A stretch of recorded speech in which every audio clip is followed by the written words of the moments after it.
जय श्री कृष्ण। राधे राधे। आज हम सुनेंगे कार्तिक मास महात्म्य का तीसरा अध्याय। देवी सत्यभामा ने कहा, हे प्रभु, आप तो सभी काल में व्यापक हैं और आप सभी काल आपके आगे एक समान है। फिर यह कार्तिक मास ही सभी मासों में श्रेष्ठ क्यों है? आप सब तिथियों में एकादशी और सभी मासों में कार्तिक मास को ही अपना प्रिय क्यों कहते हैं? इसका कारण बताइए। भगवान श्री कृष्ण ने कहा, हे भामिनी, तुमने बहुत अच्छा प्रश्न किया है।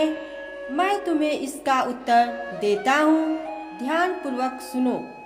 इसी प्रकार एक बार महाराज बेन के पुत्र राजा पृथु ने प्रश्न के उत्तर में देवर्षि नारद से प्रश्न किया था और जिसका उत्तर देते हुए नारद जी ने उसे कार्तिक मास की महिमा बताते हुए कहा, हे राजन, एक समय शंख नाम का एक राक्षस बहुत बलवान एवं अत्याचारी हो गया था। उसके अत्याचारों से तीनों लोकों में त्राही त्राही मच गई। उस शंखासुर ने स्वर्ग में निवास करने वाले देवताओं पर विजय प्राप्त कर इंद्र आदि देवताओं एवं लोकपालों के अधिकारों को छीन लिया। उससे भयभीत होकर समस्त देवता अपने परिवार के सदस्यों के साथ सुमेर पर्वत की गुफाओं में बहुत दिनों तक छिपे रहे। तत्पश्चात वे निश्चिंत होकर सुमेर पर्वत की गुफाओं में ही रहने लगे। उधर जब शंखासुर को इस बात का पता चला कि देवता आनंद पूर्वक सुमेर पर्वत की गुफाओं में निवास कर रहे हैं, तो उसने सोचा कि ऐसी कोई दिव्य शक्ति अवश्य है जिसके प्रभाव से अधिकारहीन यह देवता अभी भी बलवान है।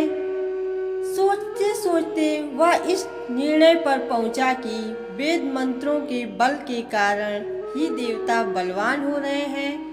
यदि इनसे वेद छीन लिया जाए तो वे बलहीन हो जाएंगे। ऐसा विचार कर शंखासुर ब्रह्मा जी के सत्यलोक से शीघ्र ही वेदों को हर लाया। उसके द्वारा ले जाए जाते हुए भय से उसके चंगुल से निकल भागे और जल में समा गए। शंखासुर ने वेद मंत्रों तथा बीज मंत्रों को ढूंढते हुए सागर में प्रवेश किया, परंतु न तो उसके वेद मंत्र मिले और न ही बीज मंत्र। जब शंखासुर सागर से निराश होकर वापस लौटा तो उस समय ब्रह्मा जी पूजा की सामग्री लेकर सभी देवताओं के साथ भगवान विष्णु की शरण में पहुँचे और भगवान को गहरी निद्रा से जगाने के लिए गाने बजाने लगे और धूप गंध आदि से बारंबार उनका पूजन करने लगे।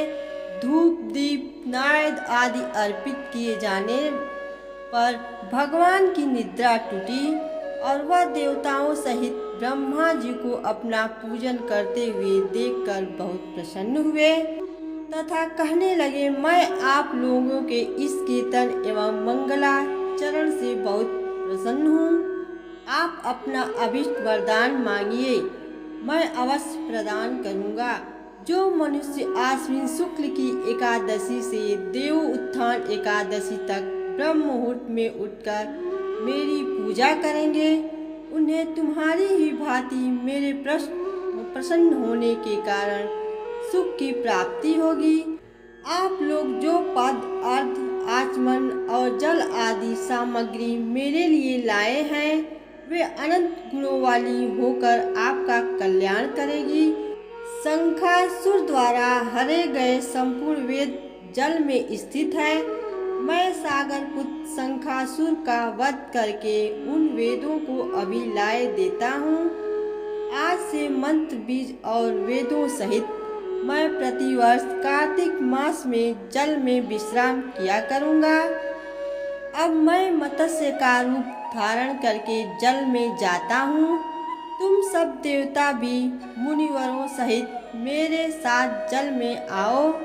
इस कार्तिक मास में जो श्रेष्ठ मनुष्य प्रातः काल स्नान करते हैं, वे सब यज्ञ के अवभृत स्नान द्वारा भली भांति नहा लेते हैं। हे देवेंद्र, कार्तिक मास में व्रत करने वालों को सब प्रकार से धन पुत्री आदि देते रहना और उनकी सभी आपत्तियों से रक्षा करना। हे धनपति कुबेर, मेरी आज्ञा के अनुसार तुम उनके धन धान्य की वृद्धि करना, क्योंकि इस प्रकार का आचरण करने वाला मनुष्य मेरा रूप धारण करके जीवन मुक्त हो जाता है। जो मनुष्य जन्म से लेकर मृत्यु पर्यंत तक विधि पूर्वक इस उत्तम व्रत को करता है, वह आप लोगों का भी पूजनीय है। कार्तिक शुक्ल पक्ष की एकादशी तिथि को तुम लोगों ने मुझे जगाया है, इसलिए यह तिथि मेरे लिए अत्यंत प्रीतिदायिनी और माननीय है। हे देवताओं, यह दोनों व्रत नियम पूर्वक करने से मनुष्य मेरा सानिध्य प्राप्त कर लेते हैं। इन व्रतों को करने से जो फल मिलता है वह अन्य किसी व्रत से नहीं मिलता। अतः प्रत्येक मनुष्य को सुखी और निरोग रहने के लिए कार्तिक महात्म्य और एकादशी की कथा सुनते हुए उपयुक्त नियमों का पालन करना चाहिए। इसी के साथ कार्तिक महात्म्य का तीसरा अध्याय समाप्त होता है। प्रिय भक्तगण, कार्तिक मास की कथा का हम श्रवण करेंगे। किसी गांव में एक बुढ़िया रहती थी, उसकी एक पुत्रवधू भी थी। कार्तिक का महीना आता तो बुढ़िया 12 कोस नहाने जाती, लेकिन उसकी बहू वहीं पतीले में पानी डालकर कहती कि मन चंगा तो कठौती में गंगा, और गंगा जी उसके लिए वहीं आ जाती। वह उस गंगा में अपना कार्तिक नहान कर लेती। एक बार कार्तिक नहाते हुए सास की नथ बह गई और बहकर वह बहू के नहाने वाले पतीले में आ गई, तो उसने वह उठाकर रख ली। सास घर वापस आई तो उदास थी कि उसकी नथ बह गई। बहू ने सास को उदास देखकर पूछा कि आप उदास क्यों हो? सास ने कहा कि मेरी नथ गंगा जी में बह गई। बहू ने कहा कि अच्छा, वह तो मेरे पास है। सास ने पूछा कि वह कैसे तुम्हारे पास है? बहू ने कहा कि सासू जी, आप तो 12 कोस कार्तिक नहाने जाती हो, मैं तो यहीं कठड़े में पानी डालकर कह देती हूँ कि मन चंगा तो कठौती में गंगा, और गंगा जी बहकर मेरे पास आ जाती हैं, जिससे मैं स्नान कर लेती हूँ। आज गंगा जी बहकर आई तो उसी में आपकी नथ भी आ गई, जिसे मैंने उठाकर रख दिया। इस कहानी के बाद कहना चाहिए कि जैसे बहू की आई सभी के लिए आए, लेकिन सास की आई वैसे किसी की ना आए। दोस्तों, यह कहानी आपको कैसी लगी कमेंट बॉक्स में ज़रूर बताएं, और साथ ही वीडियो को लाइक और शेयर भी कर दीजिए। अभी तक चैनल को सब्सक्राइब नहीं किए हैं तो कृपया चैनल को सब्सक्राइब कर लीजिए, जिससे आने वाली सभी वीडियो आपको सबसे पहले मिल जाएगी। सदैव आपके ऊपर माता रानी की कृपा बनी रहे। जय श्री कृष्ण। राधे राधे।